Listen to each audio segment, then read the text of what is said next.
తెలుగు సినీ చరిత్రని దశ దిశలా వ్యాపింపజేసిన సినిమా బాహుబలి. బాహుబలికి కొనసాగింపుగా వస్తున్న రెండో భాగం కోసం దేశం మొత్తం 1000 కళ్లతో ఎదురు చూస్తుంది.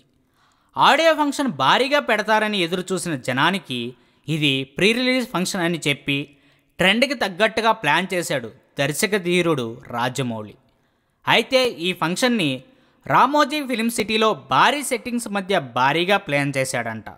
ఇప్పటి వరకు కని విని ఎరుగని రీతిలో ఫంక్షన్ ఉండబోతుంది అంట. 4K రెజల్యూషన్తో 360 డిగ్రీస్లో ఈ ఫంక్షన్ని వీక్షించవచ్చంట. బాలీవుడ్ నుండి పెద్ద పెద్ద వాళ్ళు, అలాగే టాలీవుడ్, కోలీవుడ్, మల్లువుడ్, అలాగే కన్నడ నుండి కూడా తారాగణం తరలి వస్తున్నట్లు సమాచారం. మొత్తానికి అందరి కళ్ళు ఈ ఫంక్షన్ పైనే ఉండేటట్లు, అలాగే ఈ ఫంక్షన్తో కూడా సరికొత్త రికార్డు సృష్టించేందుకు రాజమౌళి డిసైడ్ అయినట్లే కనిపిస్తుంది. అది సంగతి. ఈ వీడియో మీకు నచ్చినట్లయితే సబ్స్క్రైబ్ చేయండి. ఫిలిమి స్టార్స్ బోల్డ్ అంత న్యూస్ బోల్డ్గా.